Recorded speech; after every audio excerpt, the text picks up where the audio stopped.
Welcome into a brand new episode of 300 Yards to Unknown. I'm Rick Gaiman coming to you from Blue Wire Studios inside the Wynn Las Vegas. And we're going to talk golf, but can we talk pickleball for a second? I knew pickleball was popular. I knew it. I knew it's the fastest rising sport in America. I know young and old are taking over the pickleball courts, but you don't really realize until you try to play pickleball, right? Armina and I tried to play pickleball like 2 days ago, woke up early, 6:45 a.m. We're headed over to the courts. You get to the courts, it's packed. People waiting on the sidelines, people up against the fence. Okay, let's try somewhere else. Go to courts number 2. Packed. Same thing.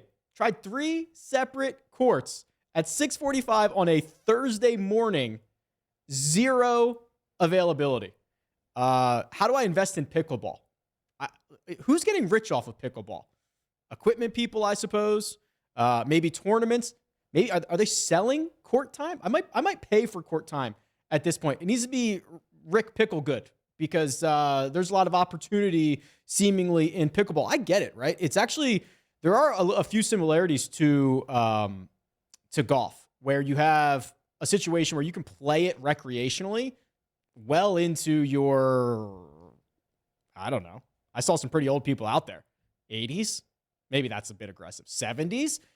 These retirement homes are building like 20 courts at a time, putting lights on them, seating, viewership. It's unbelievable. So good on pickleball, figuring it out. I wish I could buy stock in pickleball. I guess that's not going to happen. Okay. I got a couple of topics here. We'll call this a little bit of a news roundup because I've got topics that individually are probably not worth an entire episode, but they're things that need to be discussed. We've got to keep them on our radar. We've got to give them enough oxygen to keep them going. As I'm recording this, the United States on the verge of a President's Cup victory in a rout. And as you're listening to this, it's probably already clinched. And they've probably already popped the champagne, unless something freaky happens on Saturday afternoon or early in Sunday singles. It's going to be another rout for the United States. And you start to hear the murmurs, right? What is this competition? Why do we have it? Would it be better if it was the PGA Tour versus Liv? Would that be more interesting? And while I like the President's Cup a lot, right? You only get this style of team golf once a year, alternating between the President's Cup and the Ryder Cup. I like it, but there are few examples in sport that when you have a completely one-sided, lopsided competition, it doesn't end well. There's not a lot of future in it. There's not a lot of big brand building in it. There's not a lot of money in it. There's not a lot of prestige in it. Why do people tune into the Ryder Cup? Because the Ryder Cup's competitive. The Americans have not won on European soil in 30 years. 30 years. It's competitive. We've seen upsets. We've seen runaway routes. We've seen it all. It's way more competitive. The President's Cup has a problem. This is the 14th edition. United States is 11-1-1. Yikes. Not good. Not good at all. So how do you fix it? Because I don't think you can't punt this thing away. And for the people arguing, it'd be a lot more competitive if the internationals had Abraham Ancer and Cameron Smith and Joaquin Niemann. You're right. But even with those guys, this was still likely to be a United States rout. It's just a complete disproportionate skill level that we have out there right now. The depth of the United States team is jarring. My buddy Kyle Porter tweeted out that the 10th best player on the United States team in the last 6 months is twice a major champion. That's Colin Morikawa. 10th best player in the last 6 months is Colin Morikawa. You're just in trouble when the United States and Captain Davis Love III can literally close his eyes, pick any combination, and probably put together a pair that will be heavily favorited over the international team. So how do we fix it? What are our options here? I think there's 2 viable options. Having this thing go away is not an option. It's fun. It's great. If you want to talk about growing the game, there are 7 different countries represented on the international team right now. That's how you grow the game. Okay, that's a really good step in growing the game outside of North America, outside of Europe. So, how can we make it more competitive? As with anything, we can make less matches, right? We can increase the volatility. Right now, there's 30 matches. First to 15.5 points wins. 30 matches is a lot when the United States team is favored in basically every single match, right? And that's going to be a lot. So what they do is on Thursday they play 5 matches, Friday they play 5, and then on Saturday it's 8 matches spread over 2 sessions of 4 each. What if it was 3 matches on Thursday, 3 matches on Friday, and 6 matches on Saturday, and then we end with Sunday singles? Anytime you decrease the sample size, you are going to get more volatile results. If I play Rory McIlroy heads up in golf over 1,000 holes, I lose every time. If I play him over 10 holes, I lose every time. If I play him over 5 holes, I probably lose every time. If I play him over 1 hole, I'm going to win eventually. It's not going to be often, but I'm going to win eventually. I'm going to get lucky. I'm going to hole out. I'm going to make a birdie while he makes a par. Something's going to happen where I beat Rory McIlroy because the sample size is as small as possible. So can we shorten this sample size? What's the harm in that, right? We're on the verge of, I don't know what it's going to finish. This could be a 23-7 blowout, a rout by the United States. Who cares if it's, I don't know, 19-8, right? Is that any better? What if it's 16-6? Is that any better? At least it gives the opportunity for the internationals to be competitive going into Sunday singles. And think about it. It also helps that the international squad is super, super top heavy. They might not have played like it this week, but the best players that the internationals have are Sung Jae Im and Hideki Matsuyama and Tom Kim and Corey Connors, who's been horrible to this point of me recording this episode. Adam Scott, have I mentioned him? If you could roll those guys out for basically every single match, and maybe you'd have to shorten the rosters. Maybe you only have 10 guys on the team. Who knows? I don't know. We'll figure it out. But there is a real incentive to only playing 3 matches on Thursday, 3 on Friday, 6 on Saturday, then everybody plays on Sunday. And you could go back to the rule. Remember, there used to be a rule that you didn't have to play a match before singles. That's a rule now. So Kevin Kisner, Billy Horschel, Mito Pereira, I think Christian Bezuidenhout, as I'm recording this, is only going to play 1 match and then his singles match, because that's the new rule. You're required to play 1 match before Sunday. What if we just do away with that? Just make this thing really, really volatile. It'd be a lot more interesting. You could call some years, oh, that's a fluke win by the internationals. Who cares? At least they won, right? At least they pulled it off. It's still going to be a lot more competitive. The other way to make this competitive, and this is growing in popularity, and I kind of dig this, is to add a mixed element to this. Add the ladies in. Right? So this has been something that has been argued for other events. Why is the Zurich Classic not a mixed event? Why isn't there a mixed event on the PGA Tour schedule? Right? The European Tour has done this. They've had literally mixed events where the European Tour has done it a couple of different ways. They've had it where there's 2 separate leaderboards, and the women and the men are playing together, but they're playing for their own individual championships. And then they had a mixed event in which everyone was on one leaderboard, which is kind of fun. Why are we not introducing? There's nothing like that on the PGA Tour, and this would be the perfect time to introduce it. Why is this perfect? Because for the men, the players from North America, the players from the United States are disproportionately better than the players in the rest of the world. In the ladies' game, it's the complete opposite. The best players in the ladies' game are disproportionately from the rest of the world compared to the United States. So Golf Digest did a nice little article about this, and they proposed some of these teams. And when you hear these teams, they just instantly feel way more competitive. So the United States team, the way that they did this is to take 6 men, 6 women, and then you can keep the format essentially exactly the same. So the United States team, the men would be Scotty Scheffler, Xander Schauffele, Justin Thomas, Colin Morikawa, Sam Burns, Patrick Cantlay, all stalwarts on the current United States team. And then you pair them up, or at least add to the squad, Nelly Korda, Lexi Thompson, Jennifer Kupcho, Danielle Kang, Vegas, Jessica Korda, and Megan Kang. Okay, the United States team is still stacked. right? They've got the best men in the world. They've got the best women in the world. It's an absolutely stacked squad. No doubt about it. But that is no different than what you're getting this week right now. Already a stacked President's Cup team. The international team gets a lot more interesting. So you have your men in Hideki Matsuyama, Sung Jae Im, Adam Scott, Corey Connors, Tom Kim, and Taylor Pendrith. Okay, not as good as the American men, but the international squad was already incredibly top heavy, and they still have those same best players at the top. Here's where it gets interesting. You add in Jin Young Ko, Lydia Ko, Minji Lee, Brooke Henderson, Joo Hyo Kim, and Ataya Takuli. We've just flipped the script now. Are the internationals the favorites?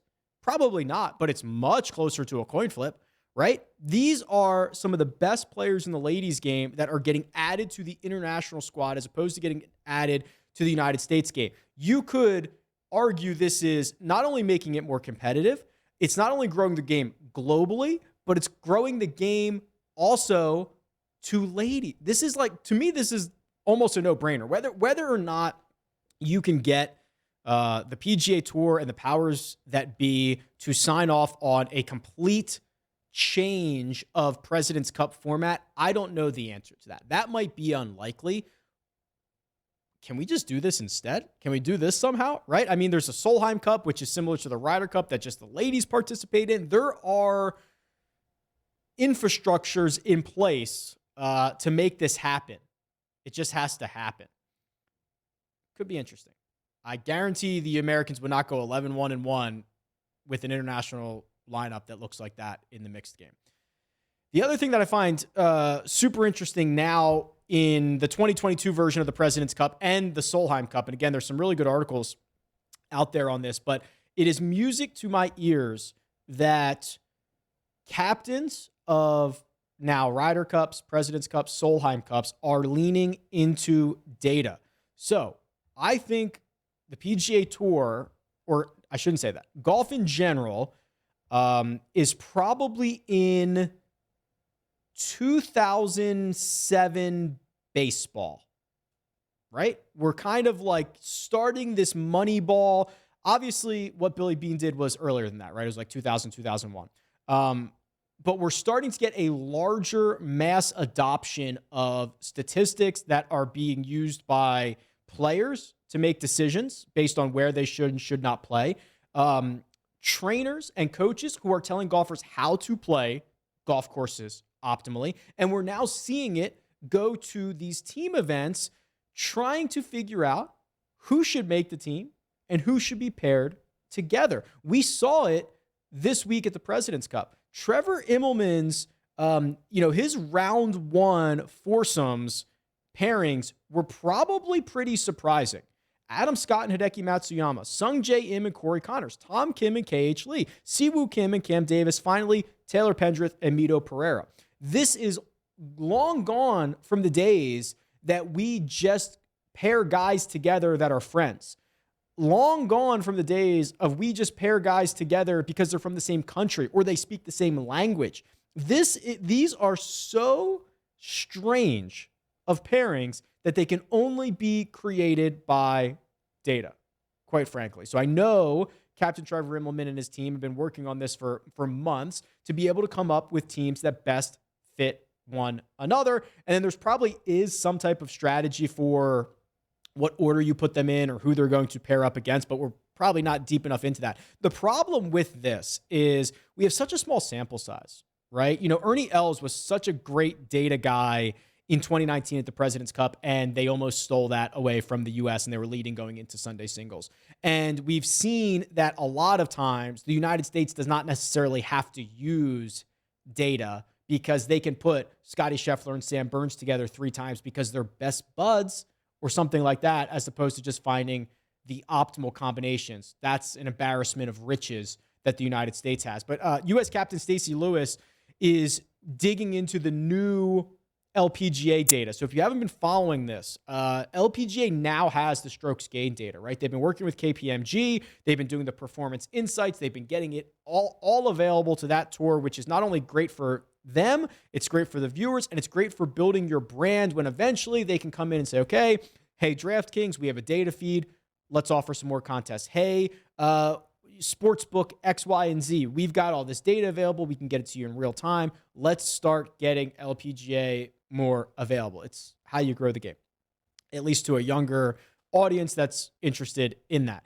And Stacey Lewis has been, there's a ton of great articles out there, but she's been diving into this data and reaching out to previous captains and assistant captains. And some guys are pretty coy with this, right? They don't want to give up the secret formula, but the idea that we are now using data in decision-making on a larger scale in golf feels like we're at an early Moneyball stage, right? Remember when Moneyball first started in Major League Baseball and the Oakland A's did their thing, and then you had this weird situation where like 5 owners or 5 general managers bought into data, and then a couple years later, like 12 did, and then a few years, like we finally are at the point in baseball where, oh, okay, yeah, I get it. We're talking about exit velocities, and we're talking about XFIP, and we're making free agent and trade decisions based on this data, and it's showing up on the broadcast. We're like 15 years away from that in golf, right? But that's where we're headed,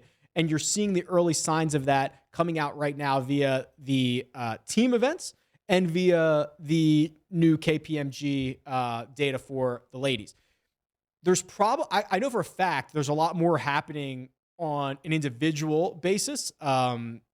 Guys that are making decisions on golf courses, how they're being played. You just don't hear as much about that because there is not a press conference every single week or on every decision saying, hey, why did you do that? Why did you take driver? Think about Victor Hovland, Riviera. I think it was the 15th hole. He's driving it down the adjacent fairway to give himself a better angle, to give himself a better number coming in. It's going to punt his strokes gained off the tee numbers. It's going to punt his driving accuracy numbers, but he's putting himself in a better position to succeed. We're seeing golfers attack golf courses in much different ways now that we finally have the data to back it up. It's like my favorite thing in the entire world. All right, next up. Oh, okay. We're in Vegas. About an hour and 15 minutes north of here is Mesquite, Nevada, which, by the way, is like 3 minutes from the Arizona border. Does that blow your mind? Because it blew mine, right? How, if I drive north from Las Vegas for an hour and 18 minutes, do I get to Arizona? And a different time zone, maybe, depending on what time of year it is. Is that nuts? Right? If there was a normal sport edition of real life, it would be the fact that sometimes we're on the same time as Arizona and sometimes we're not. Also, so just to wrap your brain around that, the tiny little northwestern corner of Arizona is right there. And when you're driving to southern Utah, you have to drive through Arizona for like 15 minutes. It's kind of crazy. But anyway, the long drive is in town this week. Okay. So the long drive, which I am very bullish on in general, also has a lot of problems. So has there ever been a time in golf in which more people know their launch numbers, right? I know my swing speed. I know my ball speed. I know how that equates to my carry distance thanks to smash factor. I know all of that. Those numbers have never been more accessible. They're not accessible to the entirety of recreational golfers, but much more available. There are simulators that you can go to. You can go to a bar, hit golf balls at a simulator. You can buy a $500 Mevo and get those numbers. You can go to PGA Tour Superstore, and for $10 a half hour, seriously, that's what it is, you can rent a bay and find out what your numbers are. Never before has it been more accessible. Never before have you seen so many, every single golfer on the driving range at the professional level has a TrackMan, a GC Quad, some type of something that they are carrying with them to get their numbers. They're putting them on the broadcast. Every drive you see, not every drive, but when they show the top tracer, go to Topgolf, get your numbers. There's another way you can do it. you see the top tracer. You not only have the trajectory, you've got the ball speed, you have the apex, you have all of this stuff. So long story short, never before have people been more aware or more interested in long drive, because that's all long drive is. Long drive is how fast does the ball come off the club face and can you keep it in the grid? And it's never been more accessible and easy to compare those golfers to me. Okay, so they're in Mesquite. Mesquite's at like, I don't know, 3,000 feet of altitude.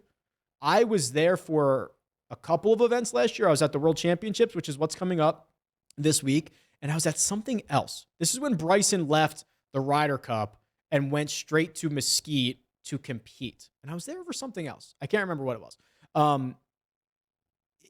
I'll tell you what, it's not that great to watch in person. It's not. But it's not because it's not a good product. It's because they hit it too far. You can't see the golf ball. It's unbelievable. The second it comes off their club face, you cannot see it. You don't know whether it's landed in the grid 400 yards away because you never saw it. It's actually not that great of an in-person spectator sport, but would be amazing on television. And the problem that long drive has is that no one knows what long drive is, right? So there's the PLDA, Pro Long Drive Association. There's the PLD, which I think is Pro Long Drivers. There's WLD, which is World Long Drive. There's like 6 different entities that all claim to be the long drive entity. And they all hold open qualification and regional and national and world championships. And they all declare a world champ. It's almost like boxing, right? I don't know enough about boxing to make this analogy properly, but there's like the WBA title, the WBO. You've got to be the unified champ. I've got to have 4 belts around me so that you know I'm the guy. There's nobody else that can beat me. I'm the guy. That's what long drive's coming to. The problem is there's not nearly as much money or interest in long drive as there is in boxing to make that actually work, right? You can't have a sport, a budding sport on the cusp of being huge, separated out onto 4 different tours, right? It kind of harkens back a little bit to the PGA Tour versus Liv Golf conversation.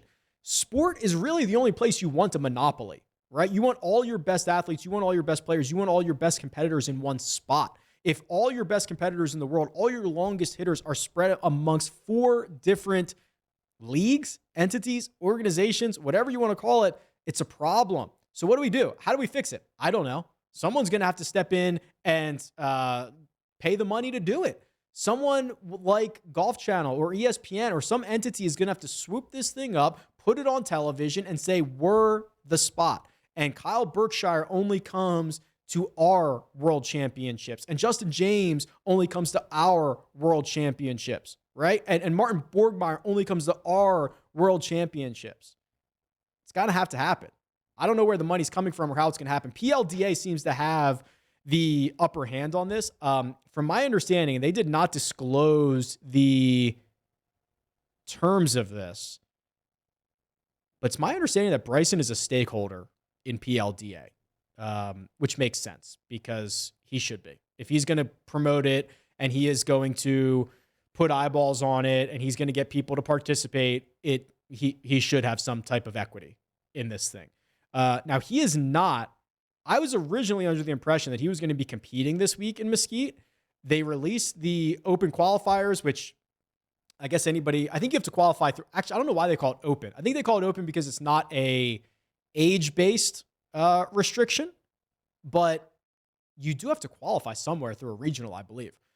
They have the open division this week, which is that's what determines the world champion, and Bryson DeChambeau is not in it. I saw the groups for it.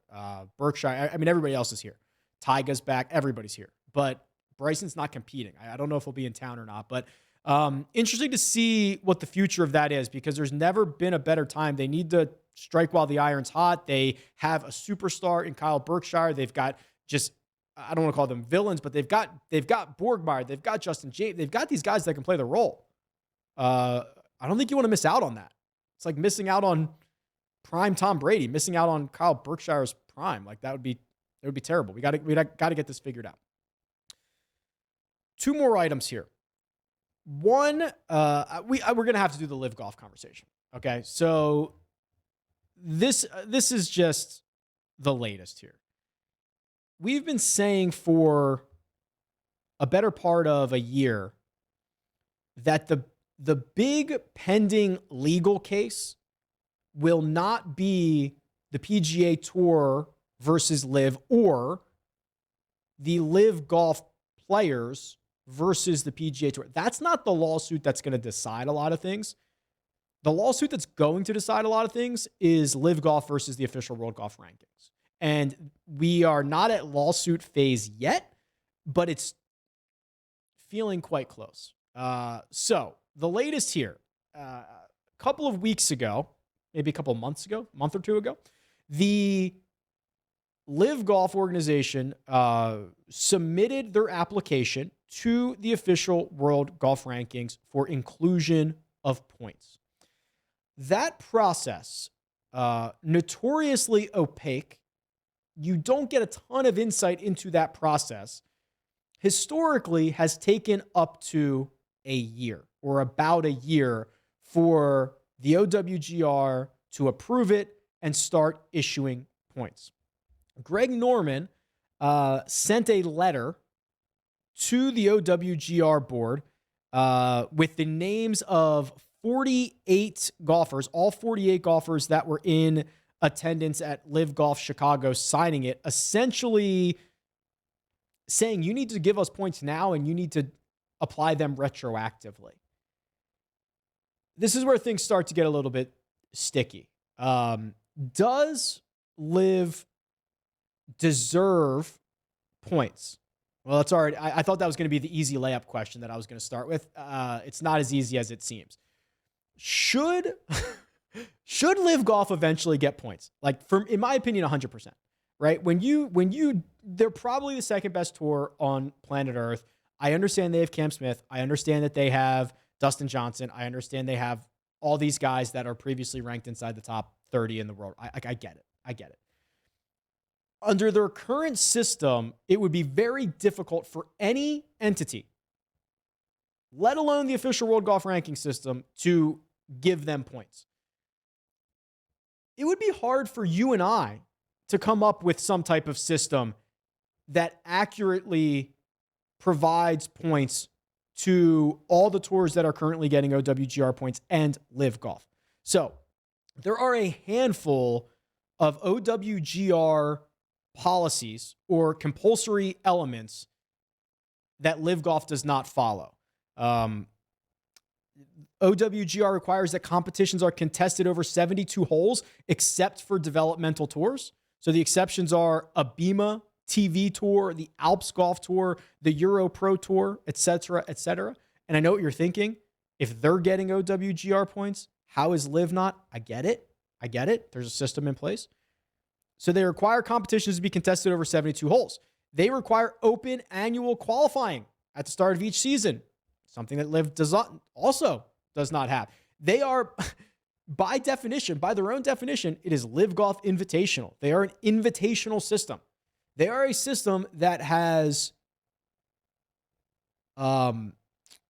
requirements for some, relegation for some, but not for others. Phil Mickelson cannot play himself off this tour. He can't. They've paid too much for him. They will not let him play his way off this tour if he plays poorly. James Piot is a perfect example of this. James Piot has never made a cut in a professional event, has never broken 70 in a professional event. He's on the tour. So how are we going to assign points accurately when the top of that tour is Dustin Johnson, Cam Smith, the bottom of the tour is James Piot? How are we going to accurately do that? The other problem is going to be, and I already know the defenders are going to say, but Rick, what about sponsors exemptions? Yeah, sponsors exemptions stink on the PGA Tour. It allows the sponsors who pay a lot of money to literally let anyone play. Tony Romo, Steph Curry, Marty Fish should not be playing in PGA Tour events. They should not be. Now, you could argue there's a system in place for sponsors exemptions, and that a golfer is only allowed to accept 7 exemptions a year, right? There's a limit to how, if every single sponsor colluded and wanted Tony Romo to play 35 times, he could not. Okay? He could not. There needs to be a cut. 36 holes, whether you're playing 54 or 72, are cuts coming to a future Liv Golf event. We'll see. A field size of 75 players or more over a full season. But Rick, the Hero World Challenge gets OWGR points. But Rick, the Tour Championship gets OWGR points. I get it. 75 players on average over the course of a season. So when it's 144 or 156, that's doing all the work for the Hero World Challenge, doing all the work for the Tour Championship. There's a couple others, regional qualifiers, reasonable access for local players, et cetera, et cetera. Liv Golf has made 0 attempts to abide by these. You'd think it'd be quite simple to turn this into a 72-hole league, or just make a cut after 36. Raise your field to 75, and you'd probably have OWGR points. You'd probably have them, right? Because I don't think the OWGR wants to be the one to stick their neck out and say, hey, we're going to draw the line here. If they get close enough to these requirements, I think they could get them. And I think they should eventually get them. Getting them retroactively is going to that's a tough ask, I think. But I think they should eventually get them. And I think they will, but not in the current state. And not with the idea that some of these guys cannot be relegated off this tour. The problem's going to be, and we're already seeing it, and we saw this coming. These Liv Golf guys, their OWGR ratings are tanking, right? They're tanking. We're already seeing guys that are dropping 30 or 40 spots because they've played 0 OWGR sanctioned events for months. And if it does take a year or 10 more months for this to get resolved, and they don't get points retroactively, which I don't know how you're going to essentially do that, then you are probably not going to see those guys in major championships, right? That's how it works. Now, majors could just say, hey, we're not going to look at OWGR anymore. That I don't think that's going to happen. But this is the big thing brewing. This is, if Liv was a little bit flexible, I think they could get this done fairly quickly here, which we'll see. Next year they're going to go to 14 events. Are they going to increase the fields? Are they going to lean into the Asian tour? Right? The smartest thing I thought Liv ever did was partner and dump $200 million into the Asian tour. That's got to be part of your qualification system. Bring those guys over. Let them fill out the fields.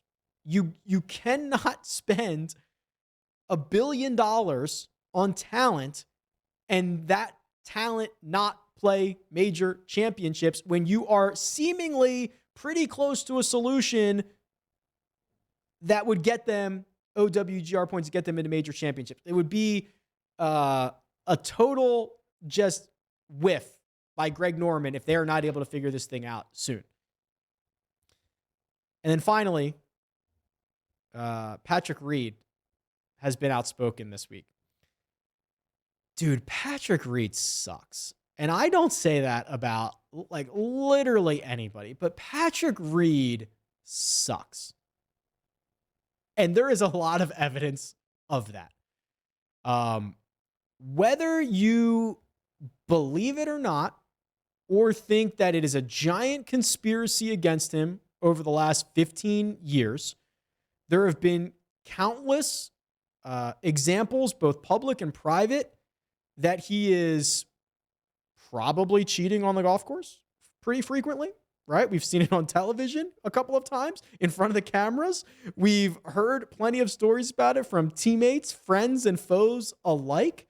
The laundry list of evidence is pretty long. And outside of that, even if it was just this guy might be cheating on the golf course, which is as bad as it gets, even if it was just the fact that he's kind of a jerk, sucks too, right? I mean, are we still acting like he doesn't have a burner account that he uses to tweet bad things about his teammates and everybody else on the PGA Tour. Are we acting like that's not a real thing, right? That's 100% true.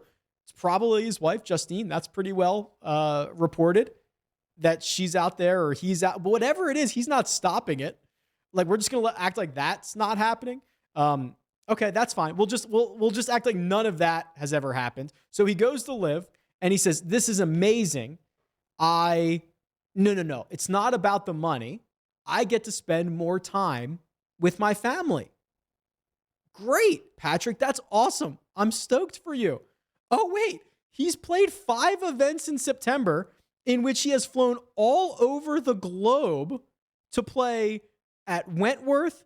Then he goes to France. Then he goes to Chicago. This guy has racked up more frequent flyer miles than anybody else in professional golf after telling us how important it was for him to stay home and play and be with his family.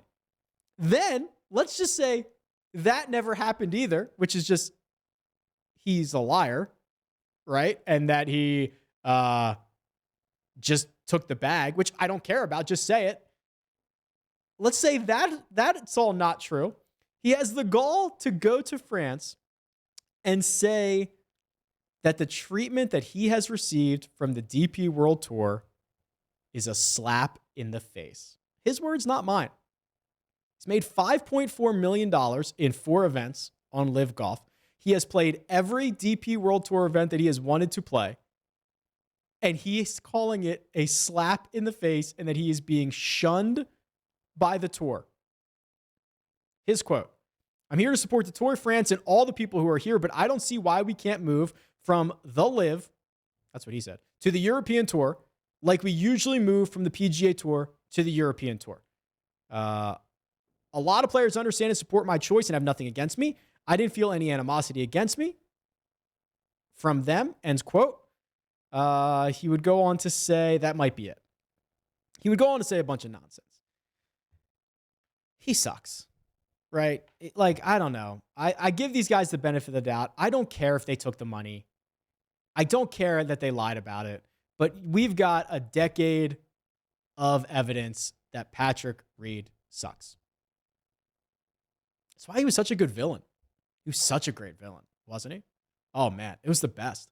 He was great. He was great for the game. Great for eyeballs, right? Was he part of the PIP? Because he should have been. Because everybody always wants to talk about him. But dude, he is not. He sued. Oh, I forgot. He also sued Brandel Chambly for $750 million for libel for calling him a cheater on television. And he hired the scummiest lawyer who's never won a case in his life. There's